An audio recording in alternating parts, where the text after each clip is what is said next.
Hello, everybody, and welcome to Tabletop Bob. My name is Bob. I'll be your Dungeon Master for tonight's episode of Vecna, Eve of Ruin. We've got a whole new cast here that I realized is now somehow out of order again. I'm not sure how that worked, but we were in order, weren't we? Just like a second ago? Anyway. Like 3 seconds ago. Yeah.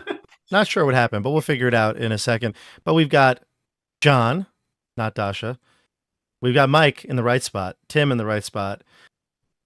Dasha where Andrew's supposed to be, and Andrew where John is supposed to be. So we'll figure that out in just a second. But how's it going, everybody? Welcome back. Stoked to be here. So excited. Isn't it crazy how we just did like I just showed you all, right? It wasn't crazy. Like did something happen? I don't know. Yeah, I think something happened. I think that happened. That is it. Yep. I think Dasha, you're blinked out and then it went back into the thing. But it's fine. It's all good. It's your fault. As long as it's not my fault, can't be upset by it. I'll take ownership. How's it going, YouTube chat? Always appreciate you being here with us. We had a fantastic end to Chapter 7 for Vecna, Eve of Ruin. So we're starting Chapter 8 tonight. We'll find out exactly where we'll be going and what's going on today. So soon, very, very soon. Curse of Strahd will be back next week. So if you were hoping for an episode yesterday, we apologize. We'll be back next week, though, with the finale run. It's most likely going to be 3 episodes. Andrew can barely contain himself. Andrew, how's Curse of Strahd going? It's going good. I'm very excited for the next 3 episodes. Something's going to happen, which I think is a really sensible thing for the party to do. Really? Interesting. Sensible? That group? I don't know. Yeah, like very interesting. Why not? Why not? Just march right into the bad guys' living room and be like, "Oi, give us your couch. What are you up to, Governor?" Yeah, Tim was a part of the conversation. We had a little player meeting yesterday, and I think it's going to be a wild run to the end of the chapter. So stay tuned. The Curse of Strahd coming back Tuesdays, and then we missed a week actually last week because I was away on a school trip. Went to Washington D.C. Stuck in terrible traffic. But we amused ourselves by playing a game. John actually was on the trip with me, but you were on the other bus. So I don't know what you guys did. Did you guys do anything fun? Just hit children. Okay, well, that could be amusing to some, but I will say we played a very different game on our bus.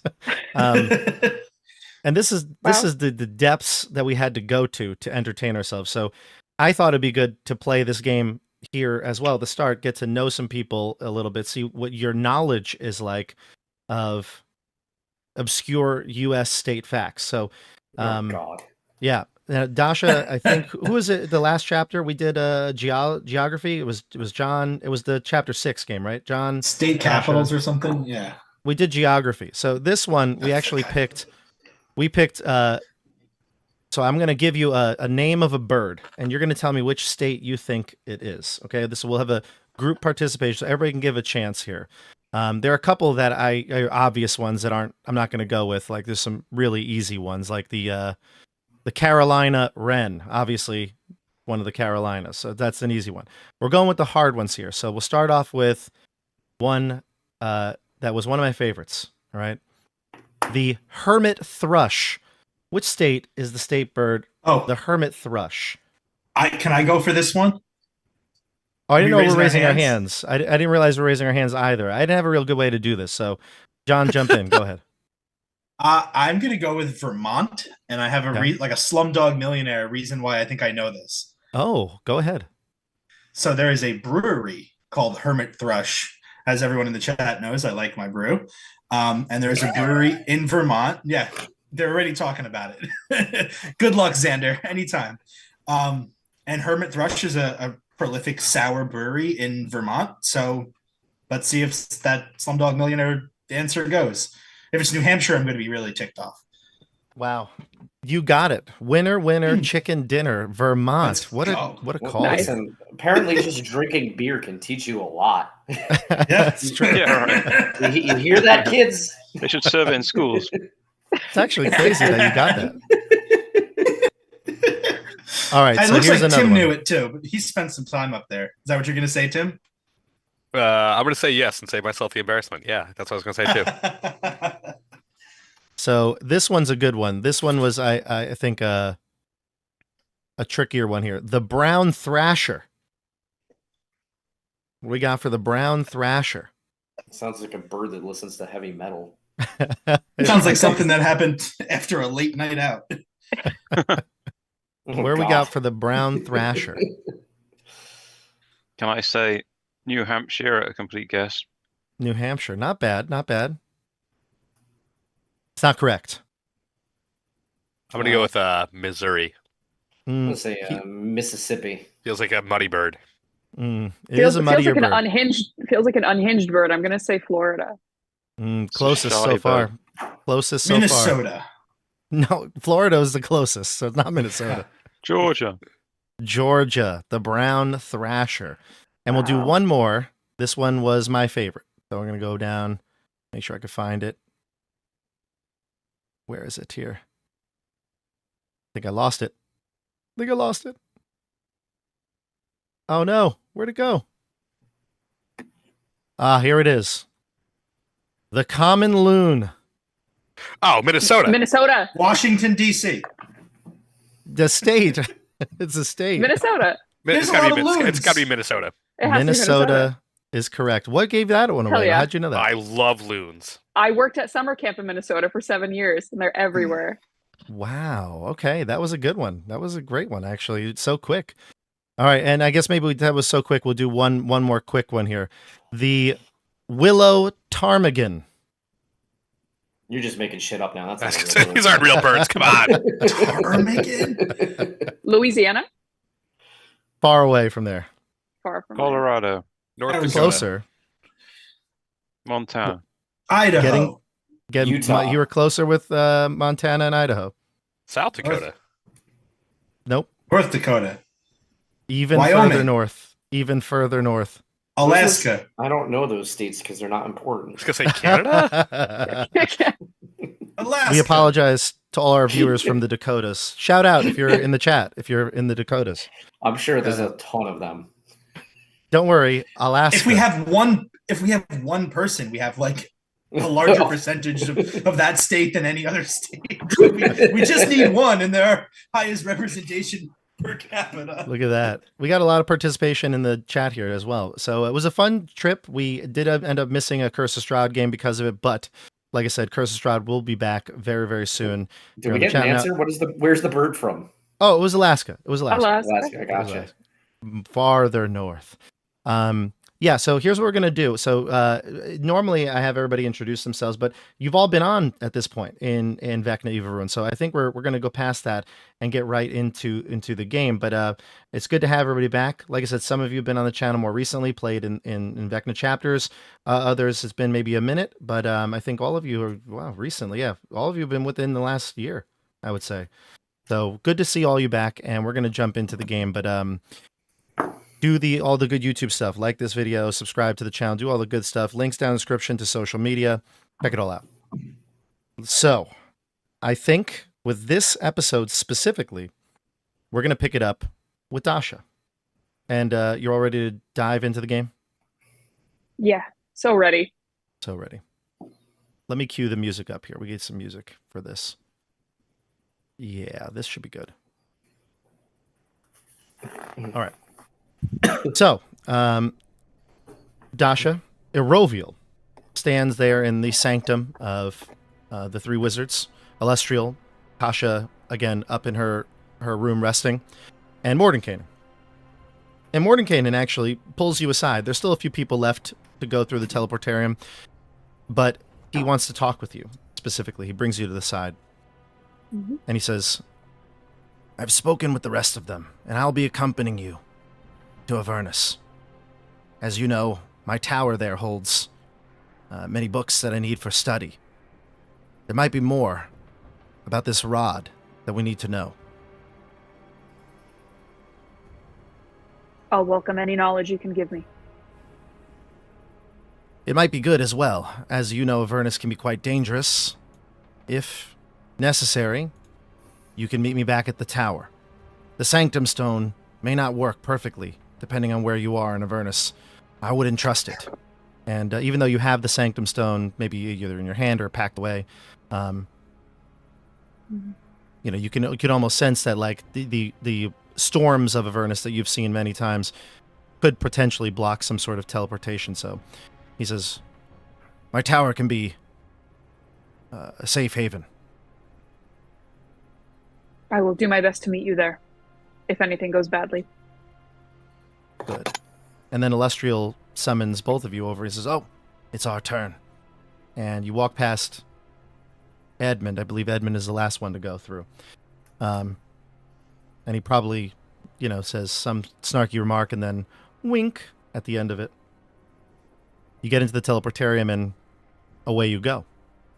However, when you teleport this time, instead of just kind of jaunting through time and space and going right to the spot where you normally would go to, you find yourself again in that dark, swirling purple miasma that you saw the night where you connected with Vecna. This has been a recurring dream for you. And again, you can see that eye kind of swirling in the background. It's almost like the wisps of the clouds or nebulas that are in the back form that eye. And you sense it searching, almost like it's searching through the cosmos for you. What do you do as you're floating there, still in the void? Does the eye look far away from me? Very far, but And do I have- feel like it could see you if it were to locate you. Yeah. Do I feel that I have my weapons on me? Yeah, I would say you feel as you were in the teleportarium. If I feel that it is there and it's a threat, and I've been in this space before and I'm just stuck there for a second, I think Aurelio's going to try to shoot an arrow at the eye. Oh, okay. Great. No need to make an attack roll here, but you knock an arrow and launch it in the distance at the eye.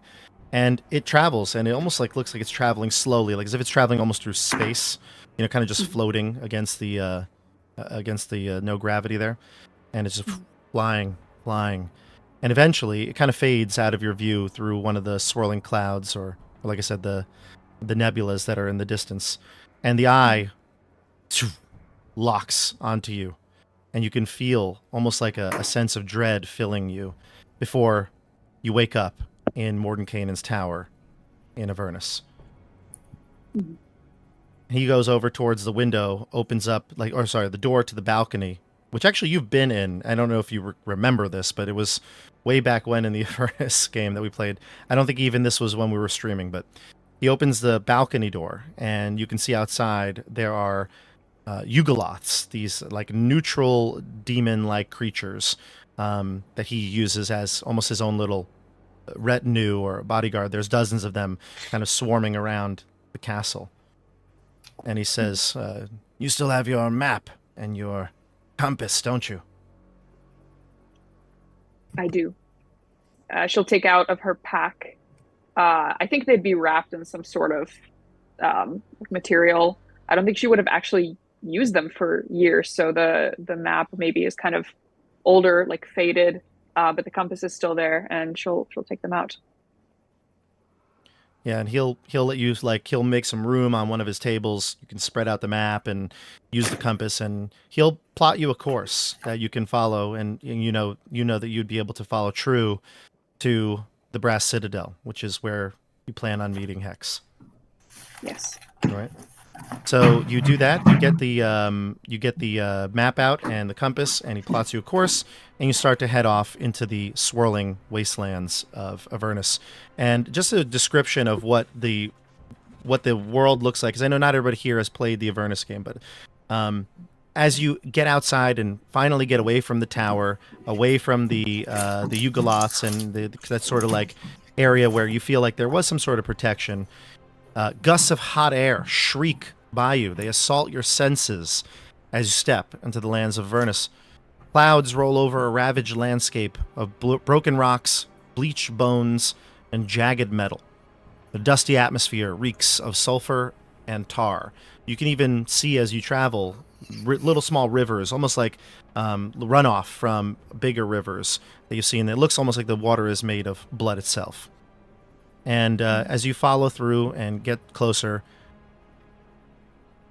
devils approach you. You can see the Brass Citadel in the distance, this massive palace It is, like it says, made of, mostly looks like it's made of brass, but it is an opulent sort of devilish-looking home fit for, at one time, Zariel, Belle before her, and now your old friend Hex. Devils come out to meet you. Before she left, I think she would have slipped a piece of parchment maybe on the table where Mordenkainen would find it later, and on it, at some point where she maybe had a moment back before they teleported, she wrote him a note, and the note says, "I will find the rod piece, but I also have a score of my own to settle." Who did you write this to? Mordenkainen. And She's not going to give it directly to him, but she leaves it on the table where he'll find it after she leaves. Okay, gotcha. Hypothetically. Gotcha. I see what you mean. Okay, great. Yeah, so you'll leave, and Mordenkainen will do his studies, and you move on to the Brass Citadel. A legion of devils kind of approaches you. They don't seem like they are there to necessarily just kill you instantly. They don't necessarily, like I said, attack on sight, but they have weapons. They're like, a bunch of them are bearded devils. Maybe you'll see some other lesser devils, and they have like halberds and such, and they come out and almost encircle you. What do you do? I stop walking as they encircle me, and I'll just kind of turn around and look them in the eyes. And do you speak? I think once I've gotten a good glimpse at all of them and made sure they're not going to attack me, I'll ask, take me to your leader. Take me to your leader. They look around and they look confused, because obviously this doesn't happen every day. A mortal walking into their land, and you can see one of the bearded devils kind of raises his hand, gives some sort of signal to the other, and eventually, after a few minutes, you're summoned into the chambers. You see a massive throne room. It's got a floating throne, one that you've actually seen before. Belle, often the former ruler, often rode in this, and you walk in, and it's just, the ceilings are hundreds of feet high. It looks like it's almost like it would look like some sort of a palace, were it not for all the changes to the decor. Things that look like they would have been, maybe like an artwork looks almost like it's turned fiendish. People who would have been in a painting showing bone and like almost like a zombie, like they're undead creatures. Horns and tails on most of the statues and things like that are here. And when you come in, you see two familiar people. John, I'll have you describe your character first, as you'd probably approach before Hex. So before you stands the tallest of dwarves you've ever seen, at 5'4.5", 3/4 probably, but who knows anymore. The heavy plate armor that he's been wearing has worn on his spine over the years. He seems to be a dwarf of late middle age, and what's that, like 260? It could be. Maybe not even that much. That's pretty young, I think. Okay. He's an old dwarf. Yeah, he was a relatively old dwarf back then. But I guess it's actually only been nothing for a dwarf, but yeah, in ages. Covered in plate mail, a shield, carries more weapons than one probably should. Looks a little unruly with a glaive and some spears, a variety of different weapons. And you could definitely tell his armor kind of enjoys the bloodstains that are on it. Doesn't always keep it perfectly clean. And this is your friend, Kolgath. You recognize him instantly. I mean, age has affected him in a way that's maybe different than on the material plane, because he looks like he's aged quite a bit. You can see that the desert air of Avernus doesn't treat people well. But you see him. How do you greet your old friend? I know this is strange for a Roviel. Oh yeah, and she sees his age, and she, that's reflected upon her too. For those that haven't met Iroviel yet in recent times, she's got some gray hair. She's got some dark circles under her eyes. She's also been through it. As she approaches Kolgath, I can imagine the devils are still kind of flanking her and escorting her. She'll stop, and she will bow to him, but kind of almost a mocking bow where she like bends down but maintains eye contact with like her arms kind of out. And she'll keep looking him in the eyes and straighten back up and say, it's been a long time, Kolgath. Looks like the years have been hard on both of us. How is it that you know my name? I always have difficulty understanding you women folk. You and I look at you in the eyes. You do look familiar, and you have weapons with you? Yeah, actually, as she realizes that you don't recognize her, she will real quick pull out an arrow, shoot it right like a centimeter past your ear. Now, do you recognize me? Oh, it's you. It's that archer lass. Oh, Erovio, it's so great to see you. And I just come up and give you a big old bear hug and say, what are you doing down here? Do you not understand? Oh, have you finally come back for it? And I whisper that in your ear. She's very uncomfortable as she gets hugged. Like, she kind of stands there with her arms like by her side and like eyes open, does not lean into the hug. And then when he asks, have you finally come back for it? She'll pull back and say, maybe I've come back for it. Maybe I've come back for him. When you say him, I stand up straight and I back up a little bit and I look at you and say, by him, do you mean him? You understand what my position is here, right? I understand your position, and him I will speak to. I have matters to discuss with you both, but I am here for revenge upon the one that betrayed me. My favorite game. Oh. All right. Well, we're not going to bother taking your weapons because I know you probably got a whole bunch of others stashed somewhere else. Wise choice. So let's bring you in. Let's go. You, get out of here. Get your little mangy hands off of us. We got this here. Yeah, the Legion of Devils, whoever would have brought her in, once you dismiss them, they'll go back to their post. And now you look up towards the throne, which is floating in the air, kind of, I would imagine shadows from high windows, kind of, or light from high windows, cast shadow down to where he's standing, and his face is covered on the throne. Tim, you want to describe your character as they walk up and get a better view? Yeah, so as Hex was kind of reclining, pretty relaxed in the throne, shadows kind of covering his face until Arovio shot the arrow forward past Kolgath, my lieutenant, and then he would have leaned forward and sat up straighter, and you would have seen as the face came into the light, a familiar face. If the years have not been kind to Kolgath, they look like they've been like Hex is almost like de-aged a bit. He full head of hair, maybe more human looking than when the last time you saw him. Large greatsword kind of across his lap with blowing glue infernal runes across it. And as you walk in, he would say, Arovio, you have a knack for peering just as we've nearly forgotten what warmth feels like down here.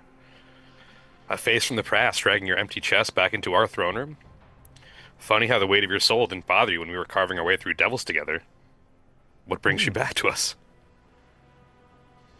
Irovia will walk towards the throne, and this time she will actually bow respectfully. She will actually kneel and lower her head, and then she'll stand back up.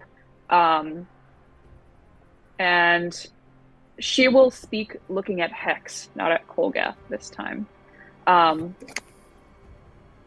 It's good to see you. I see the years have treated you more kindly than they have myself and your lieutenant here. Yeah, Tim, real quick, does Hex look any different from the time we saw him in Avernus? When we left him at the end of Descent to Avernus, he probably looks like even slightly younger. But when Aroviel calls out that the years have been kind to him. He drops. He can cast Alter Self at will as a warlock, and as he drops it, it appears that he is much more gaunt, steeply receding hairline, widow's peak, some scars on his face from the blood war. He is clearly also the wears and tears of age are hidden on the throne, but only barely. She'll raise her eyebrows and say, I see, I was mistaken. I hope you enjoy your position of power here. It comes with its own chains and its own perks, but we make do. I've heard tell of your exploits and your wars. Little whispers here and there in Baldur's Gate. I'm sure you haven't heard the half of it. Kolgeth and I have been down here cleaning up messes that were left behind when we came down the first time, and messes much, much older than that even. I hope you can help me clean up a mess of my own. Did I hear you right? Did you finally come back for it? Again, whether I'm here for it may not be as important, but I'm here for revenge. I need Max. And I need your help for one other thing. Something maybe more important than my own desires. You know, I come from Morden, Canaan. we looked for it once. Briefly, Kolgeth and I. Your soul. It was out of something, maybe guilt, maybe it was just an old habit. My memories are all heat-warped and blood-stained. Yours is one of the few that still cuts clean. But seeing you again, I remember you. I remember all of them. Caddis and Lucius and Weir. And because I do, I'll offer you something most people in Avernus never get from Kolgeth or I. Mercy. We'll help you. Not because you're owed it, and not because you asked. Because there's still a corner of you buried deep beneath this throne and this fire that wants to know. If you get it back, if you get your soul back and you get revenge, will you still be you? A question that has been tormenting me for the last 20 years, Hex. I want to find out too. We haven't seen Max since that day. But certainly, I'm happy to get revenge on him as well. I hoped you would help me. You owe it to me. It's thanks to myself and my sacrifice of what I held dearest. My soul, my empathy, my humanity, that you even made it out alive. If it wasn't for me taking that compass, we would never have made our way through Avernus. Maybe a few of us, one or two, but whether you agree or not, you do owe me. And I'm glad to hear you will help me. We've all made sacrifices to get here. And if Hex rolls up the sleeves on his robe, and instead what used to be the gauntlets or bracers of armor are now like thick chain gauntlets, essentially. Ooh. I see that. Oh, boss, did I hear you right? Are we going on a quest? Revenge? I'm going to pack right away. Oh, I need all of my weapons, and where'd I put that? And I'm snapping at like little imps to come out and help me pack my bags. Oh, Where's my make sure I donkey? get the caltrops.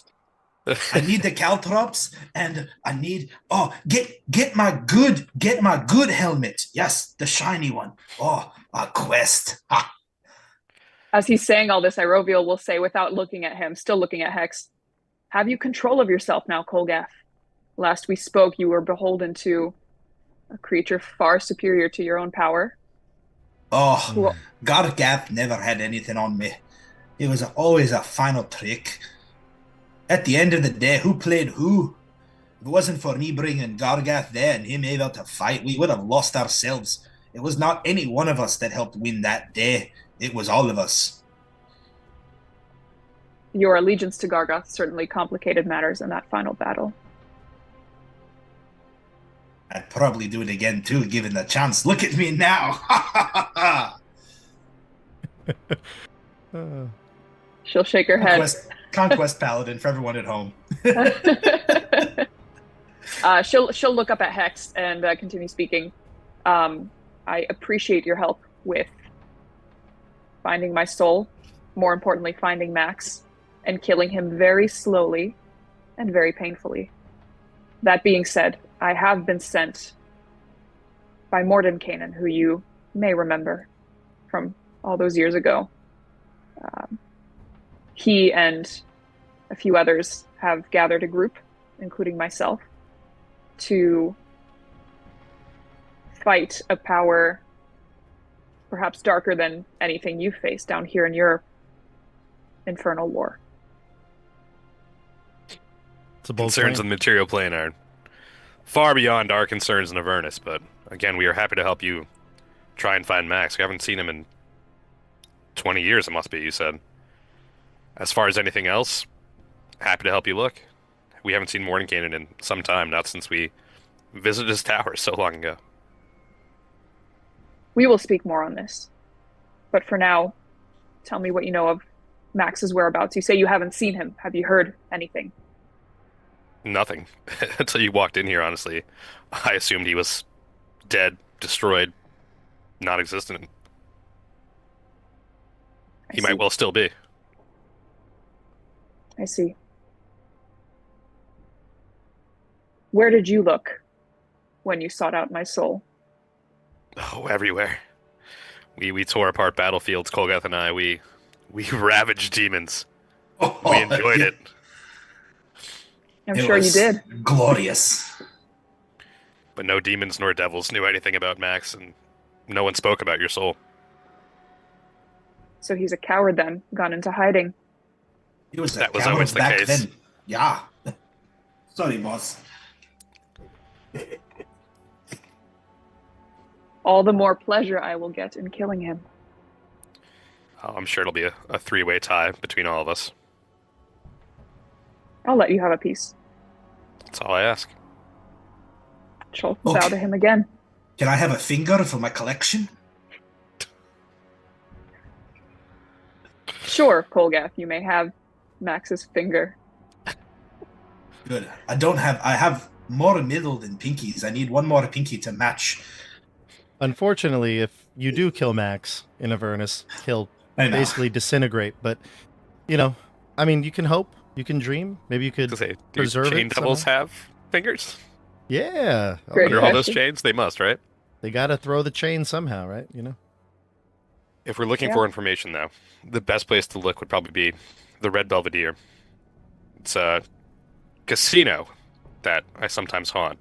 And oftentimes, when you're looking for information, if not the dealers, then certainly some of the patrons who hang about would be able to help us. Gambling to forget your troubles, Hex? Gambling to remember how much fun it is. Mm. I see. I suppose we all have a vice. Yeah, some more than others. What do you ask people to call you, Tim? I know Kolgath seems to call you boss. Is that the Boss is fine for Kolgath. I imagine, like other devils, I would refer myself as Lord? Lord of Avernus. Yeah, Lord. Okay. I'm just You'll, calling you Hex. I'm not using any titles. You're not within my domain That's- for the most that part. seems You don't right. fall under my hierarchy of control. You can call me anything you like. Lord Hexington the 10th. Lord. Yeah, exactly. Junior. Lord Hector Constantine, warlord of Avernus, first of his name, king of the Andals and the First Men. That's what happens right now. One of your Erinyes, the winged female devils, Kolgath doesn't like it. They get to vote now. It's terrible. But he comes Can over. you believe this? Yeah, it's ridiculous. It was nice in Avernus until then. What are you putting on me? You The said only something. problem Kolgath had was he was confused. When we said women's suffrage, I thought it was going to be a good time. That's true. I got all confused. The words are so confusing. Can't we just use the ones with only the smaller number of letters? Erinyes named Nikaia and Kypris. They come over towards you. They ask if you would like your coach prepared. Please, we'll be traveling to the Red Belvedere. Right away, sir, they say and smile, and then fly away to get your coach, your ride. And you want to take a look at? Go ahead. Want to take a look at your ride? Yeah, I do. I want to see my ride. Oh, we got a ride. As here. they're leaving, I want to tell Kolgath already knows, but I'll tell Roviel, just beware of the other devils. They sometimes get a little bit uppity, and Kolgath and I have stamped out more than one insurrection. I see. You seem to have these two well trained. She'll nod at the ones that just left. You never can be too sure. I've got a sweet ride. Heck yes! Oh my god. Oh, I love it. That's your ride, the Venetrix, and you've got a crew of Arinyas. Arinya? I don't know how to say that. Irinye? Iridium. A flock of Arinyas to take you there. They're your drivers. I am truly a Mad Max style warlord in Avernus. Yeah, that's This for is sure. perfect. So Oh my it God, seems like the please group tell is me gonna. there's someone playing guitar in the front. We got to bring Weir back. Yeah. Hey, you know what? You're the warlord of Avernus. You can do whatever you would like. So. Anyway, you prepare yourselves for the journey to the Red Belvedere. You hop in the Venetrix, and it takes off, cruising down the dusty roads of Avernus. And out of this red dust cloud, your large metal vehicle barrels through. You can see in the distance a large building. Even it rivals the size of your own palace, and that is the Red Belvedere. So you see this unexpected and beautiful sight almost abruptly, a sprawling palatial complex glittering with silver and gold. Light dances through the front rotunda's red-stained glass dome, reflecting off the overcast sky to shower the buildings with a rosy glow. A carved stone sign at the front of the complex reads in numerous languages, "The Red Belvedere." And now the crew of the Venetrix kind of pulls up, and it's busy here. There are all different sorts of creatures here. You can see that there are humanoid creatures, people that look like they are perhaps just like a Rovial traveling through Avernus. Some people look like they are devils or of some sort of infernal descent. Tieflings are common as well. Everything here looks and sounds and smells very differently than the rest of what you assume, not what you assume, what you know Avernus to be. Sweet perfume and glittering lights chase away all the evidence of the war-torn landscape outside. A gilded statue of a roaring dragon presides over the casino's lobby. Distantly, you hear the clattering coins and patrons laughing, and their like preternaturally deep voices. This is like devils are here, right? So you hear some very strange languages being spoken, and it looks like everybody's having what seems to be a very pleasant time. Are people Now- dressed up real fancy? Yeah, like devils that look like they have, gone the extra distance to put on all their airs. They're just like they got the jewelry out and flowing gowns and things like that. It almost looks as if they're mimicking the world above, and everyone seems to be enjoying themselves. You can see that there's also in the distance a variety of different sections of this building. Like it looks like it's in a 5 like points of a star. Basically, you're at the center of the star, but there are different buildings that so you can see through. There's like glass through here, but you can see through one to another. But again, it's almost like a very large. It is a casino, right? It's a very large casino, but made of like mostly I would say infernal design. It actually has a lot of dragon to it as well. You notice that large dragon statue at the outside, and it seems like a lot of people here are wearing dragon masks. You can see that there are quite a few Abishai moving around here in a mix of the tieflings, but there's a host of different species here. When you enter, Hex, you've been here many times before, Kolgath as well to kind of guard him. The valet would come up to you. A valet would come up to you, and of course, you refuse this every time. You could see they might be like what are the weaker devils here? Like not a lemure because they can't really do anything, but basically some devils, imps for sure. Maybe the valets are all imps, and they would love to take your car for a ride, but you refuse. The three of you start to walk through the club, and you can see in the lobby that there are all of the usual suspects you would see here. And in fact, Hex, I would say that you see your nemesis, Windfall, chatting it up with some of the some pit fiends in the in the hall here. Let me just give you all a picture of who this is, because I think the artwork will give you a better idea of what we're talking about here. So Windfall is the proprietor, and I will let you speak to your relationship, Hex.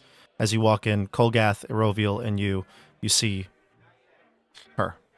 As we walk in, I would say to Eroviel, Kolgath would already know.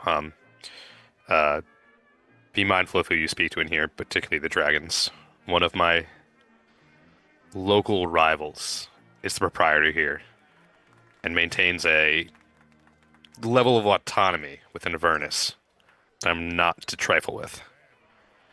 So just be mindful of who you speak to. You let her get away with this in your domain? It's not totally up to me.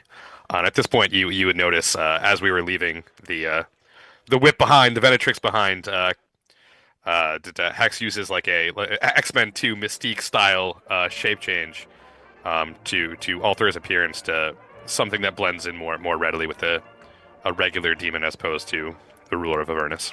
A devil of sorts? Yeah. Irovia looks down at her dusty leathers that she's wearing and armor and says, I feel I may be breaking dress code here. That's all right. I know a guy, and he will deal with us no matter what. He's, I wouldn't say loyal, but he's entertaining at the very least. Good to hear. And I'd like to beeline as efficiently as possible, avoiding Windfall at all cost, to where I know my favorite dealer, Poppy, is. So you want to go to what's called the Viridian Den. And I'm actually going to bring up on Roll20 our... so this chapter does have a lot of, like, theater of the mind to it, but they give a really cool art of the, like, layout here, and I'm going to share that with you. I think, actually... Oh, I wonder if there's a... I think there might be a page of it I could just put us on. That might even be better. Let me just see, because I have the artwork here, but I think maybe... Yes, okay, thank goodness. I was worried they didn't for a second. All right. Here we go. There's no lighting on, so I think you can see this pretty well, correct? Mm-hmm. Yeah? Oh, you see everything? Okay, good. Perfect. I do want you to see everything. So this is the Red Belvedere, and I'll zoom in to the lobby. This is the lobby area. All right. So, like I said, this is like almost like I want to say like it's not an exact map. It's just give you a general idea of what things look like. This is where you're at right now. And all these different staircases, you lead to different sections. So you can see like there's a racetrack down the way, and there's like a stairwell that leads to it. Again, more stairwells lead to like this rotunda, and then eventually to the Viridian Den, which is where you're used to going. It's probably your favorite place. I don't know that you necessarily partake in some of the other places, but you definitely like to go there the most because you feel like you have luck on your side when you can use your wits here. And also, people treat you differently, right? I mean, that's the case, Hex. You're a unique individual here. So you head over to the Viridian Den and you follow through. There's people everywhere. You don't seem to be noticed by Windfall. And you get into the card room, the card side. And you can see, you look through all the dealers. There's plenty of other dealers, Bone Devils and some other Chain Devils, not Max, don't worry. And you also see the one that stands out. Mike, do you want to describe what your character looks like? Sure. So, at one of the tables, which is probably manned by a bunch of different like demons and tieflings, there is instead something very different. There is a Heron-gun. He is... It's not that he's tall for a Heron-gun. It's that he's particularly, stocky. And while he wears the typical outfit of what one of the other dealers is wearing, the sleeves have been shorn off, and he's sleeveless instead. He's got a cigar hanging from his mouth. And I don't know how many people are at the table, Bob. Right now, there's 2. There's a Orthon, which I'm not sure if everybody knows what that is. We'll describe in a second. And then there's also a Dragonborn.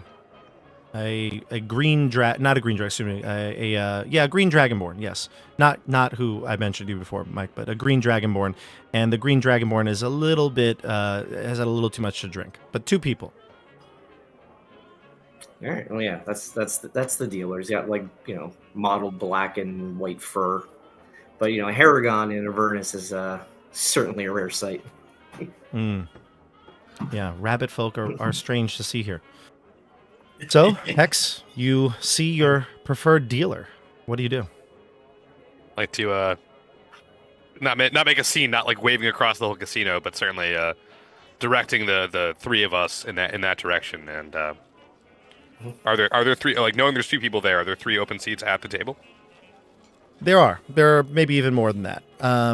Let me give you a rundown of what this place looks like, specifically the Viridian Den, because each of these places is unique from even the lobby area.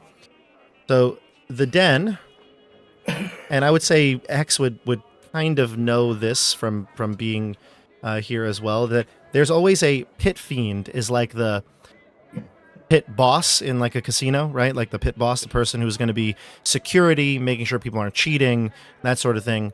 The pit boss is the pit fiend. There's a pit fiend in every single hall. So just let you all know that. You see him pretty obvious. He kind of roams around the center and looks at each table as they're being played. The Viridian Den, the walls and the ceilings here are covered with this like luminescent jade wallpaper. It does look dingy, and you would think this is no way this is going to be in hell. It looks more like it belongs in like a 1920s casino, but it's here. Rowdy patrons gather around games and tables, scowling at dice and cards that test their luck. You can see that there is also a green-scaled draconic devil. This is an Abishai, not the person at the table, talking with that pit boss in the center. Mike, you would know this person as Rezrin, and I would say Hex and Kolgath would know Rezrin as well. He's got a nickname. His name is Snake Eyes. He's known for being pretty harsh against cheaters, particularly. All right, then I'd like to again approach the table to sit down at one of the seats there, but can't let everyone know that I am who I am.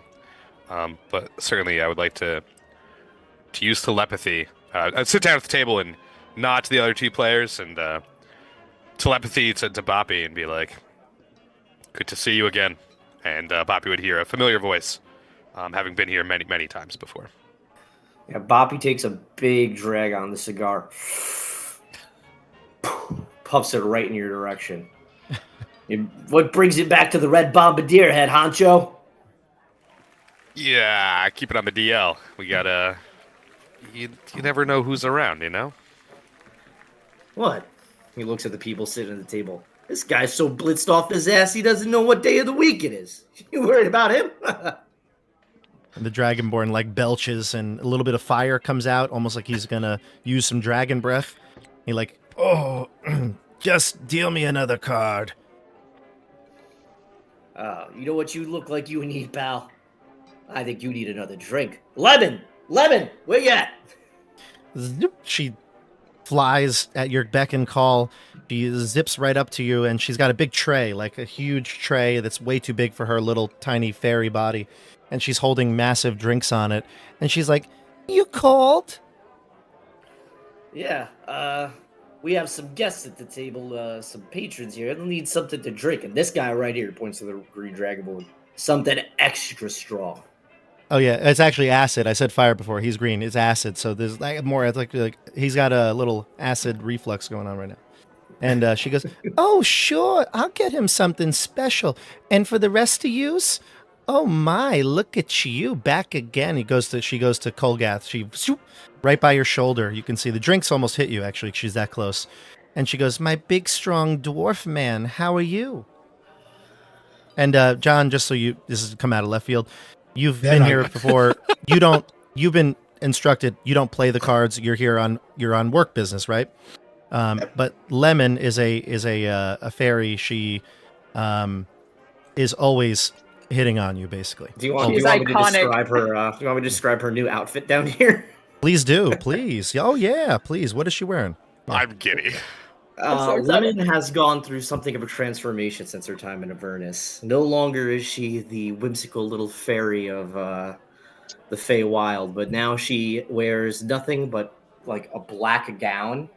She's definitely paler looking, maybe makeup, maybe not. Her hair is dyed black. She's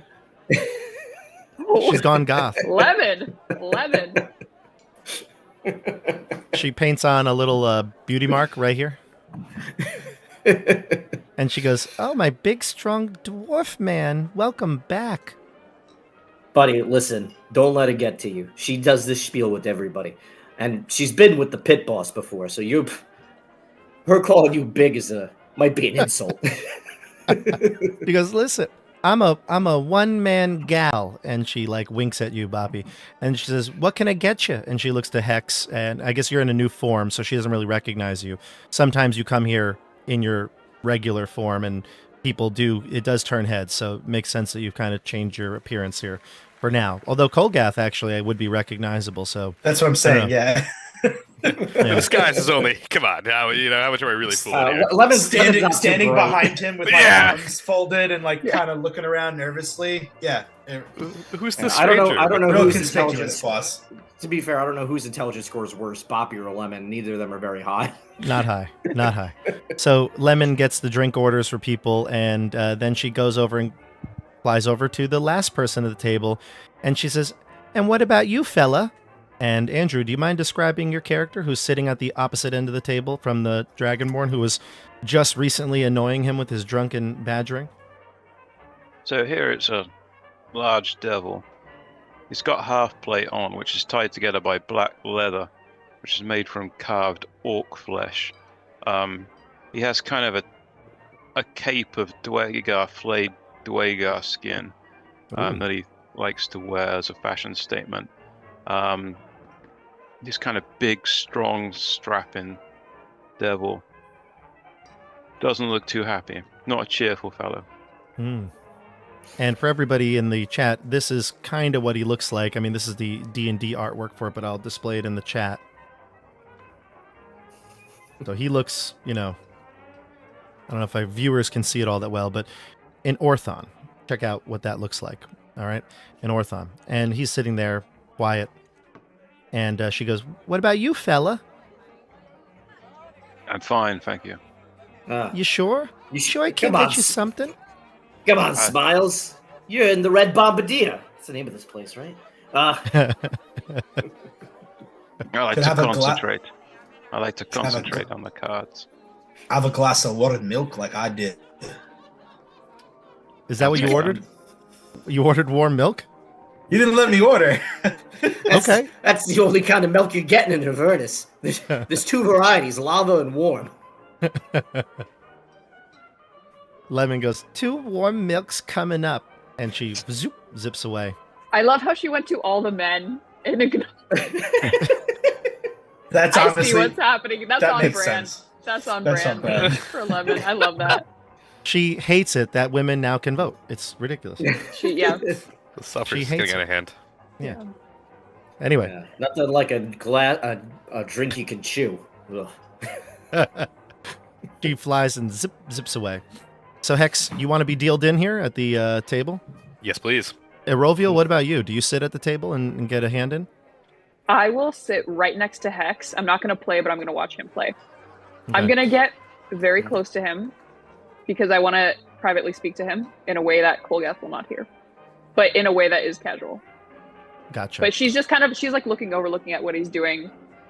Yeah, so Boppy will deal a hand of Drake's auction, but he's kind of looking at the crew in front of him. He goes, "Hey, Ancho, new arm candy?" Old arm candy, really. Old arm candy. Ooh. And Is an this old lore that associate from way. Is this lore way- that I don't know? No. Old lore. Real quick though, there's a couple things that have to happen right now for you to play because, like any casino, proper casino, you need chips. And Boppy, you're a dealer, so you have the ability to cash in or exchange some cash for chips. Except in Avernus, the currency is soul coins. Now, Boppy, you've probably grown accustomed to this over the years of dealing here. But you hate even just touching them. It feels weird. Soul coins are a coin that's about anywhere from 3 to 5 inches in diameter. They can be very heavy, sometimes very light. They're made of metal, usually iron-like. They have some sort of devilish insignia printed on every one that's unique. And they also contain that of a soul, a actual mortal's soul. So when you touch it, you can almost feel the soul, like you can almost hear the screams of the soul from within. Whatever emotion it has in that time, you kind of feel it. So every time exchanging money, you feel just a load of guilt doing it. And in exchange for these soul coins, you give talons. Now, talons are poker chips, essentially. They look kind of like casino chips, except on them, they have a dragon's claw. And you feel bad giving these to people as well, because when they do, it does inhibit them in a purposeful way. Anyone that has talons that they are playing currently with, you will have to make saving throws against this. And it will basically, if you fail the saving throw, and you have to retake the saving throw every hour of play, you'll have disadvantage on any intelligence or wisdom saving throw against things that might cloud judgment, or things that might cloud judgment. So right now, Andrew, you're going on your new hour. Give me a wisdom saving throw for your character. Yep. Would you say that is he an ally yet? I don't think so. Mm-mm. Okay, so word protection is not going to affect him. 16. No, and probably you wouldn't want to protect him, honestly. You'd prefer Hex maybe to win. So, yeah. Yeah, so Andrew, you have succumbed to the Talon's curse, and you have now disadvantage on wisdom and intelligence saving throws if it would be something that requires judgment, sound judgment. Okay? And then, of course, we also have Hex. You're exchanging some money here. How much would you like to get? Each soul coin will give you 300 talons. I mean, I'm not a big spender, but I'm not, small fish. You're the here. What's a ruler of reasonable bet? Avernus. You are the ruler of Avernus. Yeah, you're right. You know what? How much can I possibly go in for? You tell me, Bob. This is 100 your. souls. I've got plenty of souls to go around. Hey. I'm swimming in a vast domain of souls that are willing to be traded for anything. So, This is your world. I'm just refereeing it. boy, we'll just we'll start slow. Is like 50 souls reasonable? 50 times 30. What's the math on that?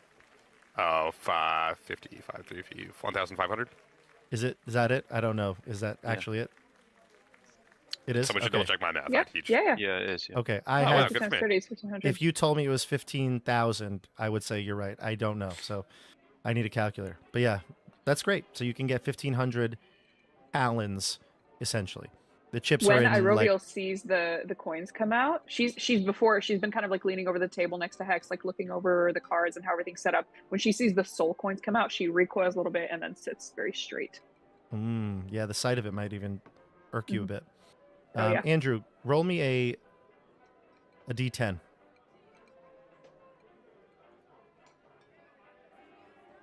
Seven. You have 7 soul coins to your name. All right. So, Right. you see this guy come up, a no-name. What did you say you were? You wanted to look like a devil? Just a regular old run-of-the-mill devil. A run-of-the-mill devil. So you see I don't know, maybe like a barbed devil walk up. Yeah. And just lay down the biggest amount of soul coins you've seen anybody at this table put out today. Yeah, Boppy scoops it up and is like, "Oh, this is just a big old pile of fucked up. This is never fun." It's gotta be weird. Everyone made their choices to get here. I thought you weren't trying to draw attention to yourself, Let's Hex. see. Misery, guilt, misery. Oh, this one's feeling naughty. I'll make sure you get this one's skins. And he points over at Andrew's character. I don't laugh. The Dragonborn is like, oh, That's a lot of cash. Where'd you get all that? What game did you win? It's just over Yes, gambling on which- the. Go ahead, Robiel.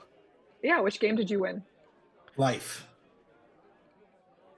Everyone thinks down here in Avernus we punish greed. We reward it. And I'm winning. You wouldn't mind throwing me a couple of so coins? I'm kind of running low here, and you can see he's got like maybe 100 talons left on his chips. They're like increments of 10, and he's like, he's nearing the end of his drink. He's nearing the end of his buddy. time here. If you need a loan, could always ask the house. He looks over to the green Abishai, who's now like looking directly at him.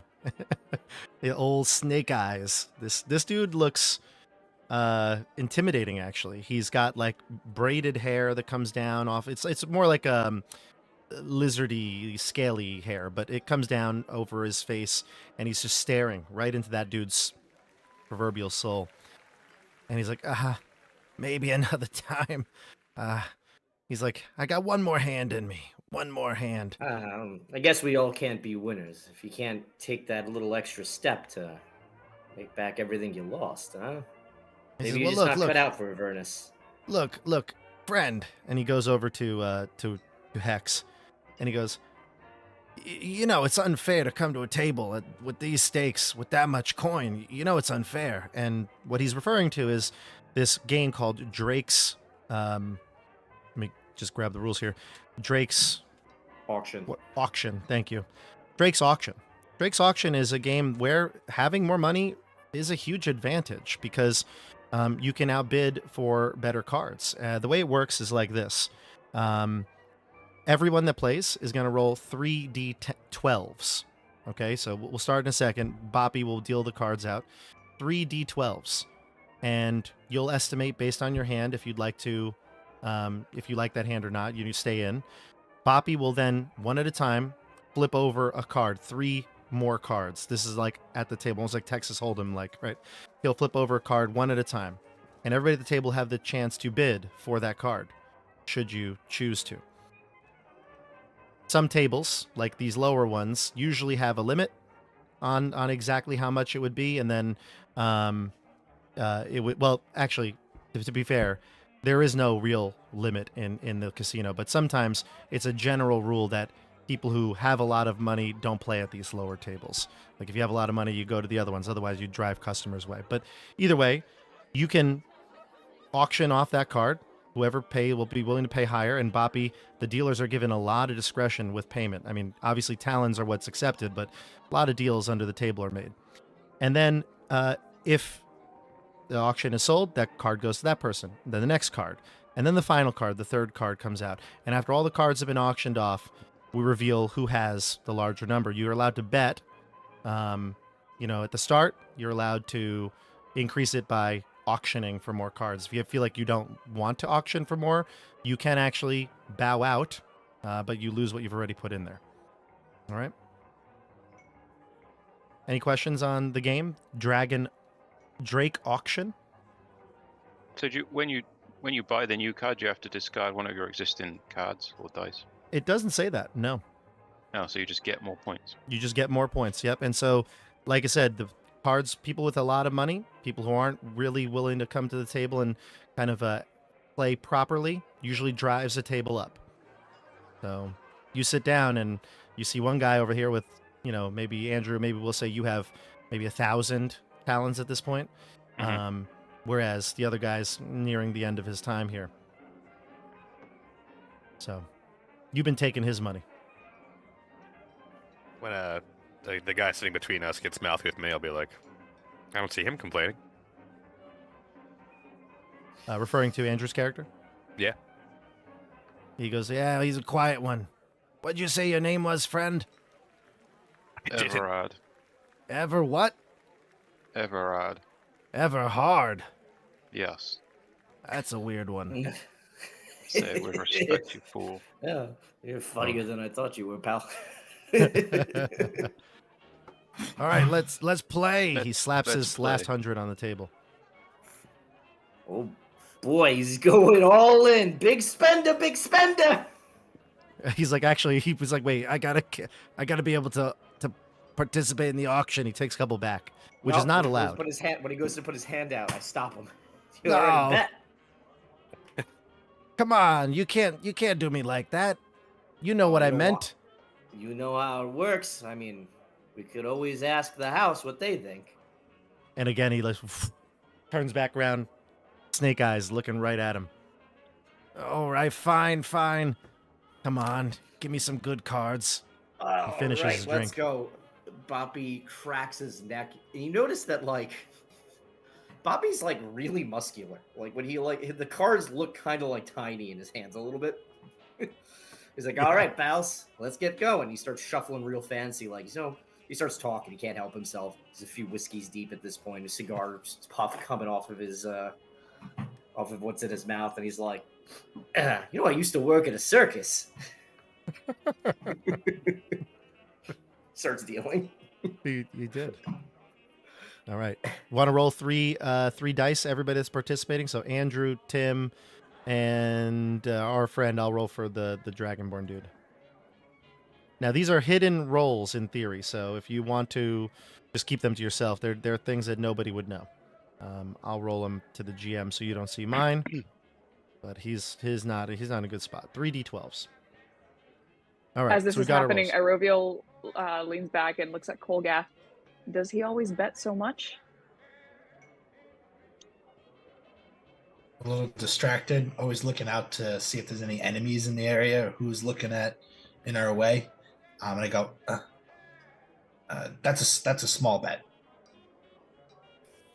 I see. But he must be happy. That's a small bet. He must be happy to see you. He's not drowning his way away in the cards.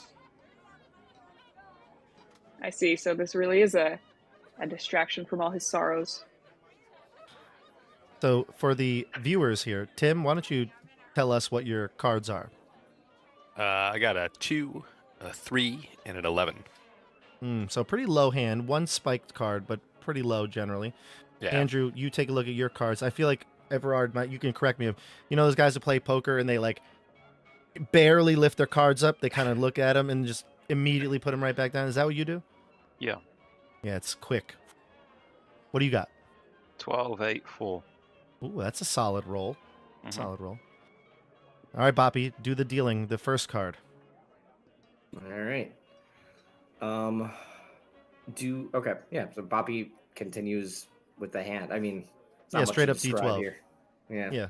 You want me to roll the die, or are they rolling it? Nope, you roll. You're the dealer, so you roll the D12, and we'll see if they want to auction for this card. So we all put 100 in, right? Yeah, 100 in. Yep. 12. So it wouldn't make sense. This money, does it go to the house or does it go in the pot, the auction money? So we'd say that half of the starting bet goes into the to the casino, and the rest of it goes to you. So if you win, you get most everything else. It's a lucrative game.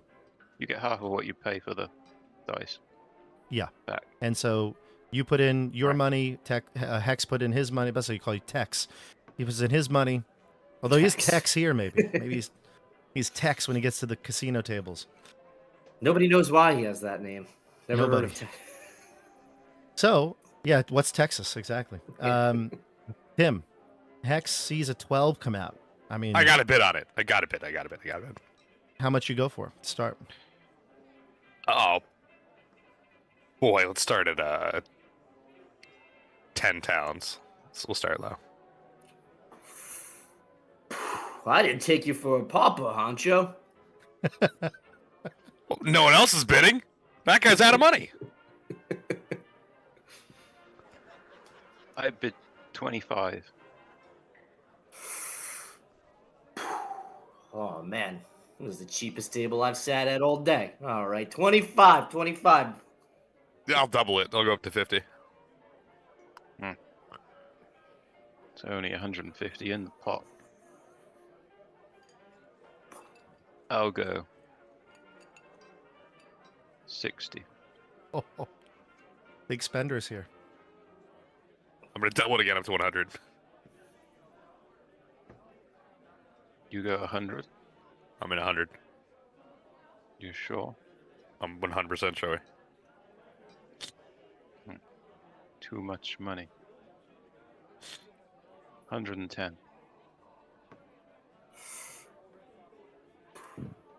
I'll let Back it sit. to you, boss. I'll let it sit at 110. That's all his. We're gonna see what the next card's like. Oh. So Andrew, got- you get a 12 to add to your collection. Okay, And there's that's huge. 55 more in the pot, which takes the pot to 205. Yeah, keep track of Nice. this. Actually, good job, Andrew. Because I'm not keeping track of this.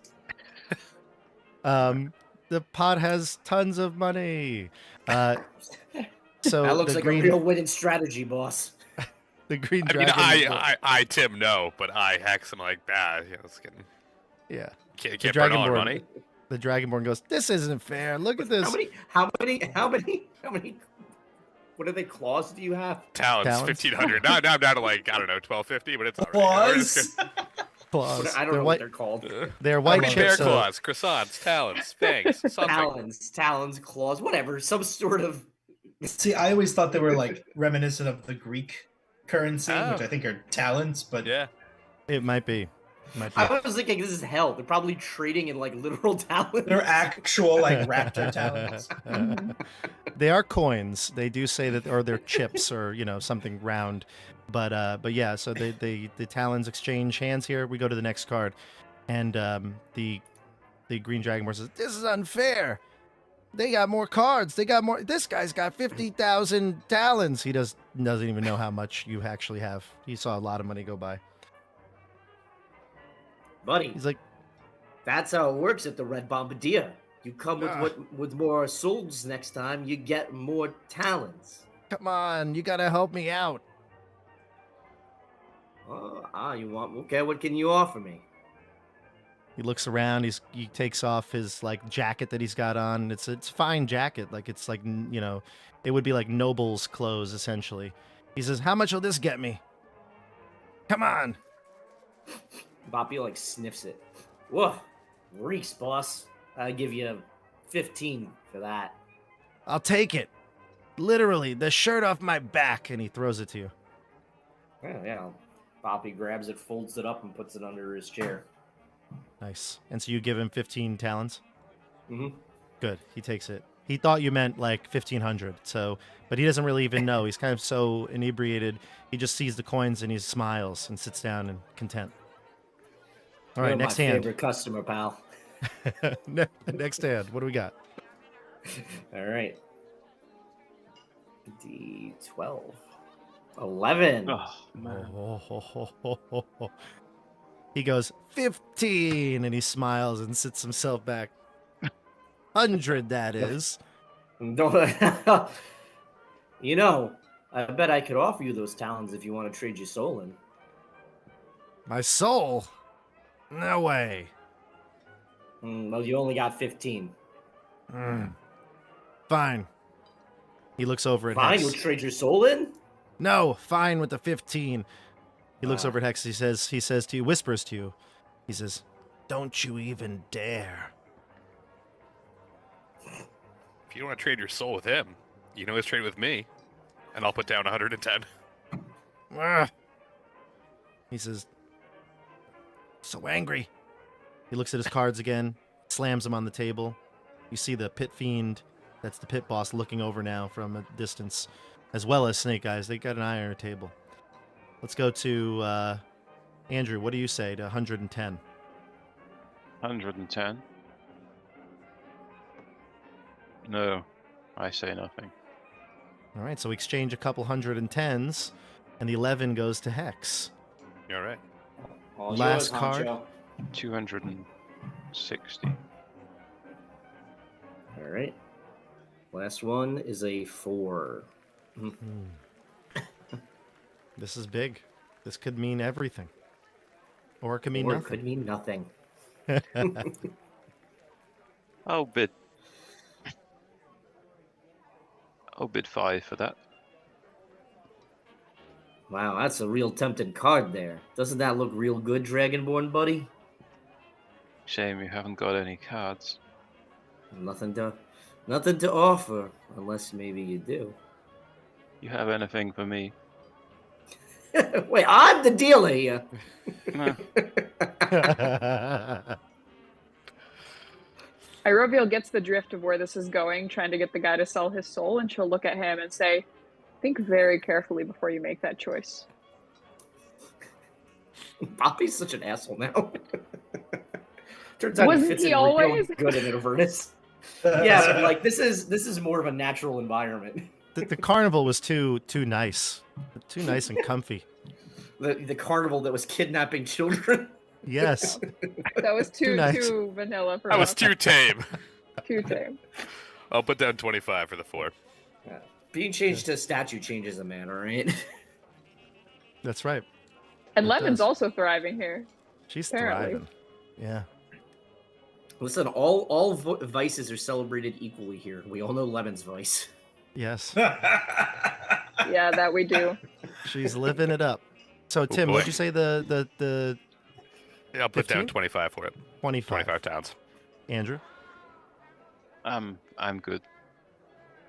Okay, 25 more into the pot. What's the pot total at before we reveal the winner? 272.5. Mm. All right, folks, let's see what we got. 0.5. So what? Thank you. The green dragonborn will flip over his cards first, and he's got 21 exactly. 6, 8, and 7. So 21. He says, "Beat that." I reveal a 12, 8, a 4, and a 12 for 36. Ah, Ooh, oh, man, what a hand. I don't think I'm And beating Hex? that. I got a 2, a 3, an 11, 11, and a 4. So that's 22 plus 5, 26 plus 4, 30. Yeah. 30. Oh. You lost Oh, Honcho, some money. my man, you should have spent harder on that first card. I take All the, right, well, I'll pull the money spoils to over the me. victor. Here you go, Smiles. Push over the pile of talents. So I made 62.5. So I'm on Sweet. 1,062.5. I must say the house does very well at this game, taking half of everything. The house So always Avernus, wins. What do you think was going to happen? Even if Uh, you win. That's the best odds in most casino, 50-50, right? And to win, you almost have to lose. Almost. It's not really, you think that, pal? You should really start gambling. Why don't you sit at the table? Come on. Yeah, 50-50. The dragonborn says, "Oh, you tricked me! How dare you!" And he gets up, slams his hands on the table, and gets ready to blast his acid all over Everard across the table. We're gonna roll initiative. Roll initiative. Oh boy.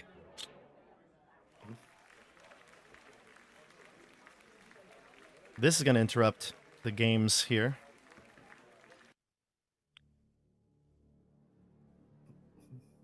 $15 for Iroviel. A literal pit boss in here. This dude's like, yeah, I'll pick a fight. It's an 11 for Hex, slow on the draw. 11 14. for Hex. 14 for who? Load. Olgath. Polgath. Bobby, what about you? I'm sorry, my character sheet is taking its freaking damn time. There we go.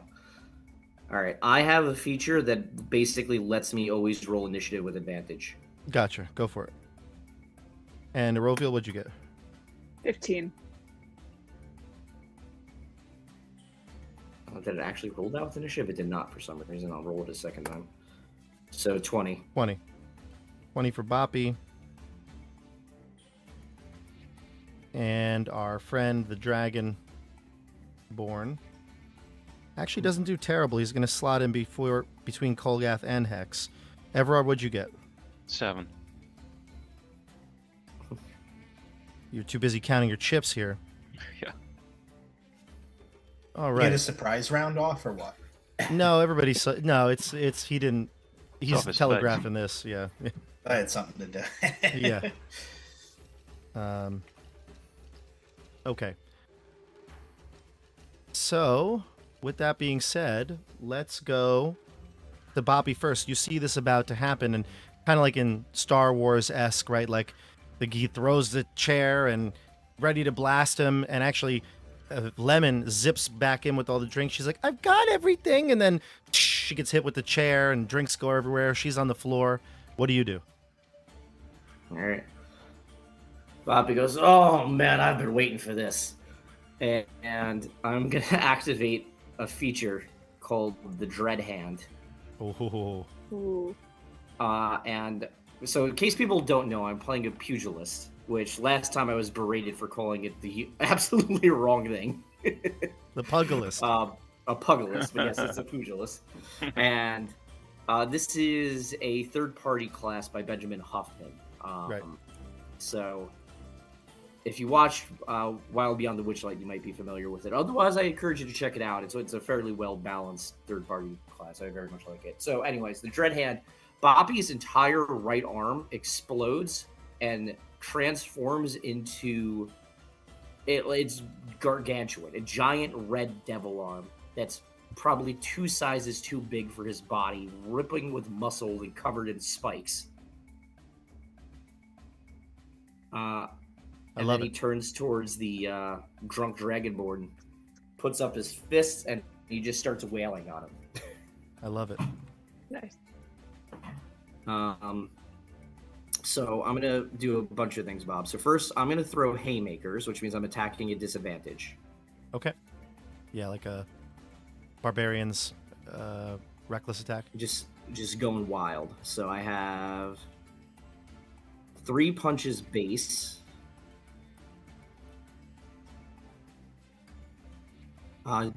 So 23, 12, and an 18. The 18 hits, the 23 hits. So the 12 misses, but because I have Dread Hand up, I'm allowed to make an attack because I missed. Ah, gotcha. Yeah, the So pugilist one more. is very much monk-esque.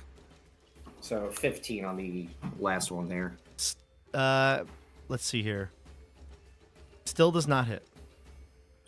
All right, so two hit. I'm not going to spend any moxie on this. But because I'm throwing haymakers, how this works is I don't roll the damage. I just do the max damage on the die.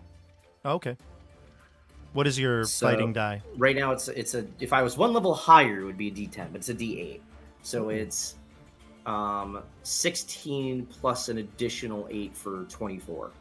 Okay, that's And the these one. are. No, that's 2 hits, 2 combined. 2 hits. Gotcha. And I have, because I'm level 6, they count as magical attacks. Yeah, he doesn't have any resistances, so that'll go through. Great. You send some haymakers his way with your demonic arm, and he staggers a bit. He's like, oh! What do you do? Anything else? I said I'm not spending any moxie, so that's it. Okay. I could do more attacks, but I'll hold off. Eroviel. Aurivia has no time for this nonsense, so she's going to go ham. She casts Hunter's Mark on him. She's going to attack with her longbow with both her attacks. So first attack, that's a 20 to hit. That hits. 15 damage, piercing. And extra 2 from Hunter's Mark, so 17. And then her second attack, 23 to hit. And that will be 10 piercing damage plus 4 from Colossus Slayer. Oh, sick. And I think Hunter's Mark only goes off the once, so it wouldn't apply the second time. Oh, really? It doesn't go off every time? Okay. Oh, no, you're right. It is every time. It's every that's time what I I hit with thought. the weapon. Yeah. So Yeah, D6. another d6. That's a 1. So 15 plus 17. 32 Mhm. damage. Sick. Excellent. Nice work. You hit him with the 2 arrows, and the Hunter's Mark drives those arrows true. He's got him sticking right out of his chest. He's like, oh! And this time, that's the end of your turn, right? You don't have anything else? That's it for me. Yeah. Yeah. And at this point, you can see the Pit Fiend starting to fly over towards the area here. Kolgath, it's your turn. First attack. Oh, that's what it should be. All right, that's going to be 15 to hit. A 15 does not hit. All right, I'll roll my second attack. You sure that's right, John? 15? You only have +6? That's what yeah. I don't think that's possible. What's your strength? It feels raw, 20. Yeah. no. Your proficiency is probably 3 or 4, plus your hitting with. Proficiency 6. Yeah, so that's what I thought there was something. That should wrong be a with this plus character 11, dude. With this character sheet. All right, so Some might be there you off with go. the character sheet. I'll take a look at it afterwards, but yeah, it's Okay. gonna hit. It's gonna hit then. Yeah. Yep. So the first one's gonna hit, and I'm gonna roll the glaive damage. Oh yeah, what am I looking? I'm looking at the wrong thing. It's plus 12. There we So go. nothing. Yeah, I don't have the extension. Everyone, there you go. Gotcha. Plus 6 Well- is what adds to the damage. Yep. Okay. So what's the total All right. damage then? 1d10 plus 6 for the first one. So that's a 10. Plus, I get to roll. I'm a Sentinel feat and Polearm Master, so I get to roll with the back of the weapon for a bonus action. So total damage is 12 for the first attack. And then the second attack, let's see if I can do a little better here. The second attack is going to be a 16. Yeah, you're gonna kill him on this second attack. You slice your what is it? Halberd? You said? A glaive. A glaive. You bring down your glaive in a sort of like a slashing motion, and you come back around and stab him right in the chest with it. His acid that was about to be projected onto Everard just like spews out down his mouth, down his chin, and onto the floor. And it's at this point actually that the Pit Fiend will jump in here. The Pit Fiend flies in and sees, basically what he perceived as a murder. So he looks to Boppy and then looks at the guy on the floor and then is going to smash into Kolgath. Kolgath, what's your armor class? Well, I'm using a two-handed weapon right now, so it's only 18. 18, gotcha, okay. So, whoops. Here we go. He goes down with a 4 attacks, 3 claws and a bite, and one with his tail, actually. One with claw. Actually, he's got claw, mace, tail, and bite. So we'll do the claw first. The claw is a 23, so that hits for 19 slashing.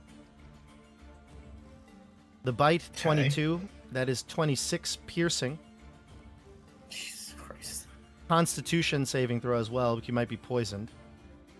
Oh, wait, I get to... Well, I guess it doesn't really matter, but I get to do an opportunity attack when he flew into me. But yeah. Okay, we can do that, sure. Go ahead, but you get your Constitution with advantage because you're a dwarf. Yep. Oh my god, not having this character sheet rolling on Roll20 is so annoying. I'm sorry. We'll get it fixed for the next one, yeah. Yeah. Okay, so what's your Of total course, here? And that's my total from the 8 plus 2 is 15. Not bad, but it's still not enough to overcome the poison of his bite. You take an additional 21 poison damage, which will half because you're resistant. Christ. So it's really 10 extra poison, and you have the poisoned condition. And the mace that he wields is like a big, I imagine it more of like a billy club here in this style. He hits you with it, and it does 18 bludgeoning and 18 fire. Okay. And then to add insult to injury, he whips you with his tail for 24 bludgeoning damage. Are you still up? I think you might. yeah. Yeah, you're pretty tough. Yeah. Yeah. No, I mean, I have a 16 con. Yeah, no, that's... We're half of my health. You're bloodied. You're bloodied probably, yeah. So just to recap the damage, just to make sure we have it right. 24 bludgeoning from the tail, 36 combined from the mace, 19 from a claw, and 26 from a pierce, bite, and then it's 10 more poison damage. I don't even know how much that is, but I hope you calculated it. I Over had 100. until you added the 36 together. Oh, okay. Plus 10 plus... Yeah. I have 89, but I think I'm missing one. I think that's right. We'll do the math later. I think you're still up regardless, but I have we'll go 150. I have 157 health. I'll calculate it when we go to Tim. Tim, it is your turn right now. The Pit Fiend, who I would imagine is dressed like a early 1900s, like gangster, Italian mobster gangster. He comes up and smashes into your good friend Colgath and your bodyguard. He bloodies him. What do you do?